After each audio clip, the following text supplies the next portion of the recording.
안녕하세요. 백두산 금융연구소의 백두산입니다. 11월 26일 금요일 오후 3시 10분입니다. 오늘 아침에는 미국이 휴장했기 때문에 저도 아침 영상 쉬어버렸습니다. 늦잠 자니까 좋긴 하더라고요.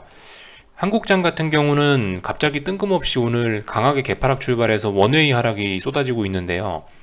여러분들 원웨이 하락이라는 의미는 오후 3시나쯤까지 계속 빠진다는 이야기입니다. 그리고 보통 물론 반등 나올 수도 있겠죠. 장막판에 반등 나올 수도 있는데 그 반등이 약한 게 보통입니다. 반등이 거의 안 나오는 게 원웨이장의 특징이에요. 사실 장막판까지 보고 나서 영상 녹화할까 하다가 아마 이 정도 부근이 종가가 될 것 같다라는 생각이 들어갔고 그냥 지금쯤 슬슬 녹화를 한번 해 봤습니다. 그리고 금요일이니까 빨리 녹화하고 좀 나가 놀 생각도 있고요. 그래서 또 오후 3시 10분에 지금 녹화를 시작을 하고 있습니다. 오늘 그러니까 특별히 지금 보시면 일단 아시아장이 전반적으로 다 급락을 하고 있는데요. 일본 2%, 중국 0.5%, 홍콩이 많이 빠지죠. 2% 넘게 빠지고 있고요. 코스피도 그에 못지않게 빠지고 있고요. 아무튼 아시아가 전반적으로 분위기가 안 좋습니다. 그리고 심지어 추수감사를 그 땡스기빙 데이라 쉬고 있는 미국 같은 경우도 선물 시장 분위기가 굉장히 안 좋죠. S&P가 1% 빠지고 나스닥이 0.5% 빠지고 있어요. 분위기 지금 굉장히 안 좋긴 한데 재밌는 게 어젯밤 유럽은 아무 일도 없었다는 거, 유럽은 조용히 마감됐다는 게 좀 특징적인 점이라 할 수 있겠고요. 그래서 오늘 저도 궁금합니다. 왜 이리 미국이 문 닫았는데 그럼 밤중에 딱히 악재도 없었을 텐데 왜 갑자기 시장이 빠지지? 라는 생각을 하긴 했는데 솔직히 눈에 띄는 설득력 있는 이유를 찾진 못했고 다만 눈에 띄는 악재라고 하는 게 이게 하나 있더라고요. 중국 빅테크 급락 어쩌고저쩌고 다시 불거진 데이터 보안 규제 요게 떴습니다. 요게 일단 제 눈에 보이는 악재이긴 합니다. 이런 악재로 코스피가 2% 가까이 빠진다? 솔직히 이해는 잘 되지 않지만 일단 이게 눈에 띄는 악재라서 이걸 보여드리는 것 뿐이에요. 그래서 항생테크가 어쩌고저쩌고 텐센트가 알리바바가 어쩌고저쩌고 해서 빠졌다라는 겁니다. 저는 이 이유가 그냥 갖다 붙이기식인 것 같아서 이 이유를 자세히 설명드리진 않을게요. 궁금하신 분들은 이거 화면 일시정지 해놓고 여기 있는 내용들 천천히 읽어보시면 좋을 것 같습니다. 대략적으로 이런 내용들이 어쩌고저쩌고 있고 하여튼 내용 길죠. 이런 내용들이 있다. 이런 악재가 일단 표면적으로는 보이고 있습니다. 그래서 신나게 빠졌다라는 거예요. 신나게 빠지고 있고요. 다른 뉴스는 딱히 찾아보진 못했습니다. 일단 요게 제 눈에 띄는 악재라고 말씀드렸고 오늘 한국 시장 보시면은 말씀드렸다시피 장 초반에 강하게 개파락 출발해서 원웨이가 나오고 있는데 왜 강하게 개파락 출발했다라고 이야기를 하는 거냐면은 어제 나온 봉에 저가를 한 번에 개파락으로 붕괴시키면서 시작했잖아요. 그죠? 이러면 강한 개파락 출발한 거라고요. 더군다나 미국이 문 닫았는데 아무 이유도 없잖아요. 특별한 이슈도 없이 개파락 출발했다는 겁니다. 그러니까 강하게 개파락 출발했다고 한 거고 그리고 이 갭을 되돌리려고 아침에 시도를 하더라고요. 물론 전 늦잠 자서 이 과정을 놓쳤어요. 근데 아무튼 자고 일어나니까 이미 음봉이 몸통이 막 나오고 있더라고요. 아무튼 이 고점이 어디까지 나왔냐, 결과적으로 오늘 이 갭 하락한 거, 이 갭을 메웠냐, 못 메꿨습니다. 그러니까 원웨이 하락장이라고 이야기를 하는 거예요. 원웨이 하락장이 아닌 경우는 보합까지는 보통 올라옵니다. 근데 오늘은 보합도 터치를 못했죠. 오늘은 보시면 고가가 얼마예요? 고가가 92.55니까 보합도 못 온 거예요. 그러니까 원웨이장이 나오고 있습니다. 전형적인 원웨이장 특징을 다 가졌고 원웨이장으로 실제로 진행도 됐고요. 근데 일단 제가 특별히 드릴 말씀은 없고 여기서 제가 오늘 강조하고 싶은 이야기는 요 정도. 단기적으로는 숏 보시는 분들이 좀 불리한 그런 모습들이 좀 나오는 것 같다라는 이야기 정도만 좀 드리고 싶네요. 왜 그러냐, 왜 그렇게 생각을 하냐. 물론 제가 지금 약간 불리한 것 같다 이런 이야기를 한다라고 해서 야 그럼 월요일날 급반등하냐? 그런 이야기를 하는 건 아니에요. 월요일날도 또 폭락할 수 있어요. 월요일날도 폭락할 수도 있는데 아무튼 지금 제가 이런 음봉을 보는 느낌은 그렇다요. 제가 이 음봉을 보는 느낌은 좀 그렇더라고요. 좀 별로 안 좋다라고요. 일단 전 그렇게 느끼고 있는데 왜냐? 말씀드렸다시피 지금 현재 박스권이에요. 누가 뭐라고 해도 일단 박스권입니다. 물론 이 하락 추세 중이죠. 하락 추세 중이고 물론 엄밀히 따지면 단기 상승 추세예요. 고점과 저점이 높아지니까 단기 상승 추세인데 엄밀히 따지면 근데 하락 추세 중이죠. 좀 더 그죠? 코스피를 진실하게 표현되려면 하락 추세라고 보는 게 맞겠죠. 하락 추세 중에 박스권인데 박스권이란 얘기는 뭡니까? 상방 제한, 하방 제한이란 얘기인데, 이런 제한적인 움직임 속에서 이런 좁은 구간 안에서 원웨이로 폭락하면, 원웨이로 급등하면 어떻게 되겠어요? 결과적으로 되돌림밖에 나타나지 않지 않겠냐, 요겁니다. 요 며칠 전에 어땠어요? 실제로 11월 22일 날 장대양봉 튀어나오면서 400 막 넘어가고 이러니까 우리 모두 긴장을 했지만, 우리가 긴장했던 그런 일은 실제로 일어나지 않았죠. 오히려 되돌렸죠. 그런 논리에서 보면 오늘 같은 경우 이 지금 박스권인데, 박스권에서 이렇게 지금 힘쓰면 이게 별로 좋을 것 같지는 않다라는 생각 정도 하고 있습니다. 저도 물론 장대음봉 나오면은 저는 숏을 들고 있으니까 장대음봉 나오면 좋아하겠죠. 언제 좋아할까요? 저는 만약에 380이 지금 이제 380이 어쨌든 박스권 하단이라고 보고 있는데요. 대충 뭐 379가 뭐 저점이긴 한데 대충 말씀드려서 380이라고요. 대충 이 정도 자리인데, 이 박스권을 붕괴시키면서 여기 어디서 나온 장대음봉은 인정해 줄 수 있어요. 아, 이거는 박스권을 붕괴시키면서 새롭게 추세가 시작되는 의미를 가진 장대음봉이다, 이런 건 좋아해 줄 수 있죠. 근데 이 박스권 내에서 이렇게 움직이면 이런 건 그죠? 이런 건 좀 별로 개인적으로 좀 씁쓸하다라고, 별로 좋지는 않다라고 생각을 합니다. 뭐 물론 그럼에도 불구하고 더 빠질 수도 있고 더 오를 수도 있고, 아무튼 지금은 모르는 구간에 와 있어요. 그래서 모르는 구간 아닌데, 최소한 힘을 많이 써서는 되는 구간은 아닌데 힘을 좀 많이 쓰고 있다는 점이 조금 씁쓸하긴 합니다, 제 입장에서는요. 그래서 지금 힘을 쓰고 있다는 게 이런 거예요. 풋옵션들이 지금 몇 프로가 났습니까? 풋옵션들이 오늘 보시면 시세가 뭐 대박이에요. 오늘 뭐 300%, 400%까지 나고 있으니까 풋옵션에 대박 난 게 맞아요. 변동성이 터진 겁니다. 변동성 터졌다는 얘기는 시장이 힘을 썼다는 얘기죠. 힘을 쓰면은 별로 안 좋은 구간인데 힘을 썼어요. 그게 일단 제가 별로 안 좋게 보는 점입니다. 변동성 지수도 그래서 튀어 올랐고요. 그래서 무슨 일들이 일어났냐? 풋옵션들이 보시면 지금 현재 이 풋옵션들 모양이 어떻습니까? 보시면 전반적으로 지금 다 어떤 그 이평선들의 수렴이 굉장히 잘 돼 있죠. 121선까지 쫙 모여 있는데, 그럼 이 자리가 굉장히 무거운 저항이라는 얘기인데, 이런 저항까지 장대양봉 하나를 변동성을 뽑으면서 올라왔고, 이 상황에서 지금 개인들이 풋옵션을 겁나게 매수하고 있다는 거, 이런 것들이 일단 별로 좋아 보이지 않는다라는 거죠. 오늘 장대음봉으로 사람들은 다시 이제 하방이야 라고 하면서 강력하게 아래쪽을 또 보기 시작했다라는 것, 일단 그런 것들이 저는 좀 느껴집니다. 이런 것들이 우려가 되고요. 이날은 어땠어요? 장대양봉이다, 와 대세 상승이다 라고 하면서 다 몰려들었죠. 3일간 사람들이 상방에 달라붙었는데 포기하고, 오늘 장대음봉 나오니까 다 같이 하방으로도 달라붙었단 말이에요. 물론 뭐 풋옵션들 이렇게 100억쯤 매수하는 걸 보고 그렇게 표현하는 게 어려울지도 모르겠지만, 어쨌든 근데 이런 거는 좀 하방으로 개인들이 많이 공격적으로 달라붙고 있다라는 표현을 써도 적합한 정도의 숫자거든요. 그러니까 그래서 아무튼 이런 중요한 저항에 121선까지 터치를 했는데 개인들이 풋옵션을 100억이나 사고 있다, 이거 좀 싸하다라는 생각은 듭니다. 그런 생각은 좀 들고요. 반대쪽에서 보시면 콜옵션들도 한 5, 60% 가까이 지금 죽고 있기 때문에 이 정도면 조금 과하게 죽긴 죽는 거예요. 물론 근데 그렇다라고 해서 야 오늘 그래도 하락했는데 숏에 좋은 얘기를 아예 못하냐, 그건 아니죠.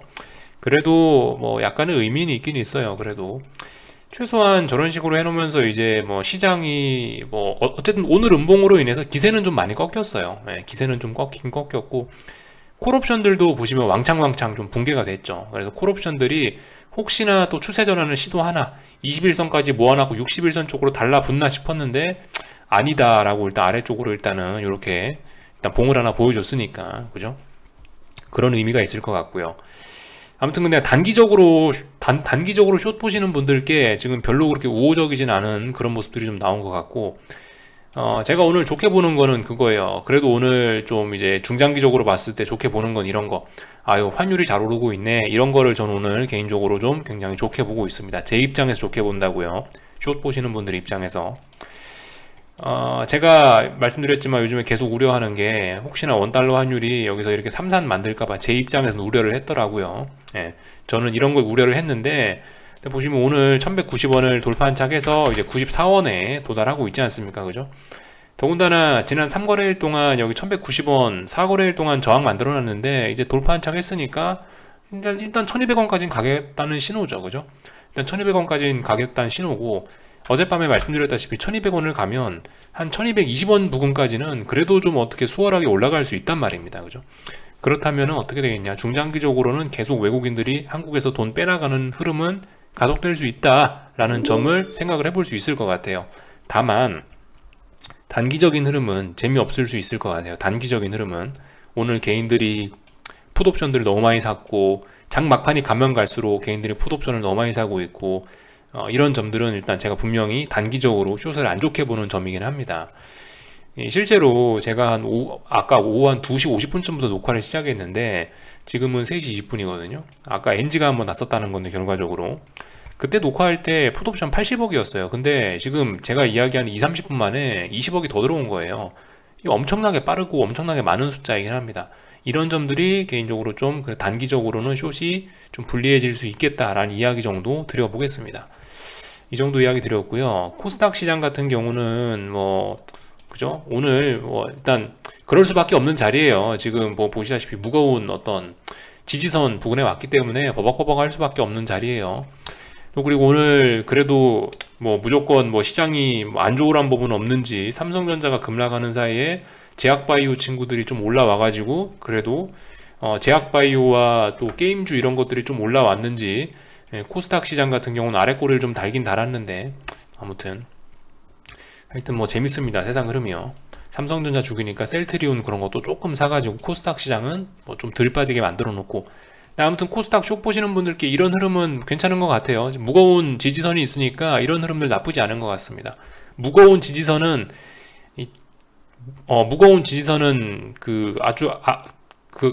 아주 그냥 조금씩 베어 먹어, 조금씩 베어 들어가야죠. 그죠? 그렇게 하는 게 좋습니다.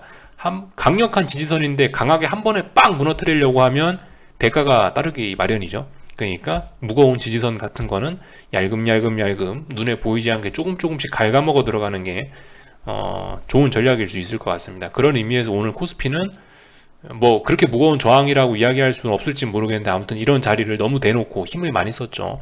이런 측면은 있어요.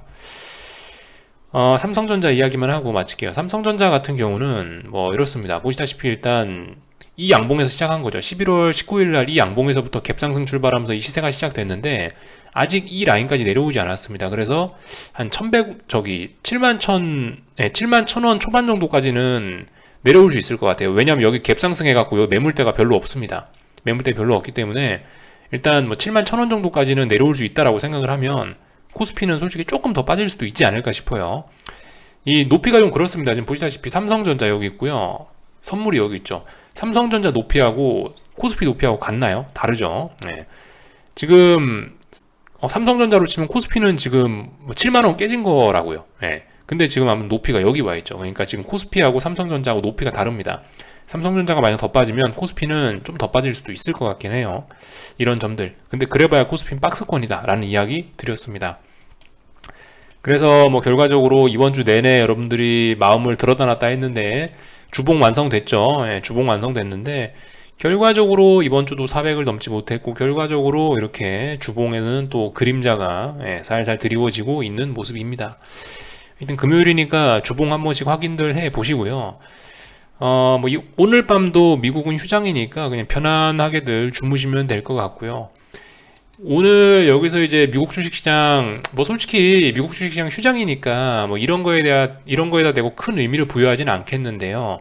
만약에 이제 오늘 밤에 미국 주식시장이 열려서 이렇게 시작을 했다면 S&P가 그러면 이제 S&P는 오늘 밤에 폭락도 할 수 있었습니다. 근데 아무튼 오늘 밤 미국은 결정적으로 근데 장사를 안 하죠. 문 닫았으니까 이런 얘기는 하지 말자고요. 일단은요. 아무튼 그렇습니다. 지금 보시면 S&P 중요한 자리가 이 꼬리 달린 부분인데 이 꼬리 달린 부분에서 만약에 이렇게 미국 주식시장이 오늘 개파락 출발했다면 미국은 오늘 폭락도 할 수 있었다고요. 2%, 3% 폭락도 충분히 가능한 날이었는데 근데 일단 오늘 밤 문 닫는다는 거 그러니까 너무 아쉽네 이렇게 입맛 다실 필요는 없고요. 이런 건 그냥 무시하시면 될 것 같습니다. 휴장이니까요. 휴장이니까 무시하시고요. 큰 의미 부여하지들 마시고요. 국제 유가 같은 건 계속 우하향으로 이렇게 잘 가고 있는 모습이고요. 빅스니 금리니 이런 것들도 솔직히 딱히 신경 쓰지는 않겠습니다. 미국장 휴장이니까 저런 거 봐봐야 지금은 큰 의미 없을 것 같고 월요일 날 보자고요. 월요일 날. 그래서 마지막으로 뉴스 하나 정도나 좀 보고 마칠까 하는데요. 그죠? 바이든, 그럼에도 불구하고 계속 역대급 부양을 추진한다라고 하고 있는데, 여러분들, 바이든도, 바보 멍청이는 아닙니다. 그죠? 바이든이 뭐 치매가 어쩌고저쩌고 하고 있지만 엄청 똑똑한 엘리트라고요. 그죠? 파워르장도 엄청 똑똑한 엘리트고요. 상상도, 우리와는 비교도 할 수 없는 엄청난 엘리트고 똑똑한 사람들인데, 그죠? 근데 아무튼 뭐 부양책을 추진하고 있고, 계속 뭐 우리는 비둘기파적이다, 이런 이야기 하고 있고, 뭐 그럼에도 불구하고 뭐 인내할 거다. 뭐 물론 파월은 요즘에 말이 많이 바뀌긴 했지만요. 아무튼 이 부양책 추진하는 거는 잘 생각해 보긴 해야 될 겁니다. 미국 경제가 진짜 좋으면 부양책 추진하지 않을 거예요. 뭐 물론 정치적인 이유에서 부양책 추진하는 것도 있겠죠. 자기 지지율 높이려고 부양책 추진하는 것도 있긴 있을 텐데, 근데 아무튼 어쨌든 지금도 부양책을 쓴다는 건, 파워르장 주장은 우리는 경제가 좋아가지고요. 우리는 이제 조만간 테이퍼링 할 거고, 조만간 금리 인상도 앞당길 겁니다. 우리는 이제 인플레를 잡을 거예요. 라고 이야기는 하고 있는데, 이거 자기 혼자 그랬겠어요? 설마 자기 혼자만의 생각이겠습니까? 옐런 재무장관하고도 얘기하고, 바이든하고도 얘기했겠죠. 근데 아무튼 이 사람들이 부양책을, 그럼에도 불구하고 미국 정부가 부양책을 추진하는 거는, 말로는 파워르장의 미국 경기가 잘 회복이 되고 있고 뭐 어쩌고저쩌고 하고 있는데, 속으로는 부양책 안 하면은 박살날 수도 있으니까 하는 거라고 생각을 해요. 그러니까 미국도 지금 처지가 굉장히 지금 어제 복잡하게 돼 있죠. 겉으로는 우리 미국 경제는 좋아서 이제 인플레를 잡기 위해 긴축을 해도 문제가 없습니다, 이런 식으로 나오고 있지만, 근데 왜 부양책 쓰냐고요. 그죠? 근데 왜 부양책을 쓰냐, 이런 점들도 좀 생각을 해보실 필요가 있을 것 같고, 다들 지금 그렇습니다. 다들 지금 뭐 정치권이나 중앙은행들이 다들 지금 처지가 굉장히 뭐 이렇게도 할 수 없고 저렇게도 할 수 없는 진짜 진퇴양난에 빠진 거예요, 다들. 인플레가 슬슬슬 목을 조여오고 있는데, 그 와중에 부양책도 안 쓰면 큰일 날 것 같고, 그 와중에 유로존은 또 계속 또 그죠, 죽 써먹고 있고, 유로존에서 계속 비둘기파적으로 나오니까 달러 강세돼가지고 신흥국에선 돈이 줄줄줄줄 빠져나가면서 신흥국들은 긴축하고 있고, 어제 한국은행 기준금리 인상했죠. 그러니까 한국은행도 그런 거예요. 야, 지금 우리가 이거 긴축하면 될 때가 아닌데라는 생각은 분명히 있을 텐데, 그죠? 우리도 좀 더 완화적으로 나갔으면 좋겠는데, 근데 이제 미국이 긴축적으로 나오고 유럽이 맛이 가니까, 아이고 우리 어쩔 수 없다, 이거 지금 우리는 외국인 자금 유출되면 큰일 나니까 일단 기준금리라도 올리자. 약간 그죠? 한국도 그렇게 좀 진퇴양난인 것 같고, 미국도 유럽도 한국도 다들 진퇴양난입니다. 그 와중에 전염병은 잡혔냐? 전염병은 또 계속 사람들 발목 잡고 있는 것 같고요. 참 시장 상황이 그렇게 재미있게 흘러가고 있습니다. 아무튼 우리는 그냥 가만히 있으면 될 것 같고요. 일단 우리가 잡아놓은 포지션은 가만히 있으면 될 것 같고, 한국장 포지션은요. 미국은 하여튼 고민해 보자고요. 지금 오늘 이렇게 장대음봉 튀어나오는 거에 대해서 너무 그렇게 또 여기에 대해서 아이고 아쉽다 막 이런 반응하실 필요는 없을 것 같고, 그냥 편안하게 주말들 잘 보내시고요. 고민은 월요일 날 하자고요. 지금 이 값은 어쨌든 의미가 없습니다. 월요일 날 돼야 의미가 있는 거지, 지금은 일단 무시하도록 하시고요. 그 와중에 이제 S&P만 빠진다는 거죠. 나스닥이 또 움직여줘야지, 나스닥이 같이 움직여줘야 좀 문제가 있을 것 같은데, 이것도 참 재밌는 점인 것 같아요. 지금 사실 제가 말씀드렸다시피 지금 현재 아시아 주식시장을 폭락시킨 거는, 겉으로 보면은 뭐 중국 빅테크가 어쩌고저쩌고 하는 이슈인데, 나스닥은 일단 겁나게 강하죠. S&P에 비하면요. 나스닥은 0.4%밖에 안 빠지잖아요. 그러니까 S&P가 여기 와 있는데, 나스닥도 만약에 한 1%쯤 빠져갖고 여기 아래 꼬리 부근에 있었다면은 시장 분위기가 좀 많이 달라졌을 수 있을 것 같은데, 나스닥 같은 경우는 보시다시피 이런 식으로 아직 안정적인 자리에 있고, S&P는 결정적인 자리까지 내려와 있고, 하여튼 어쨌든 이런 부분은 지금은 별로 중요하지는 않은 것 같습니다. 월요일날 지켜보도록 하자고요. 어떻게 딱 장 마감할 때 영상 녹화도 끝나게 생겼네요. 한 주간 수고들 많으셨고요. 주말 동안에는 푹들 쉬세요. 그리고 월요일날 뵙도록 하겠습니다. 여러분들 월요일날에도 아침 영상 안 할게요. 어차피 미국장 문 닫으니까 월요일 아침 영상 안 하겠습니다. 월요일날 저녁에 뵙도록 하겠습니다. 여기서 마치겠습니다.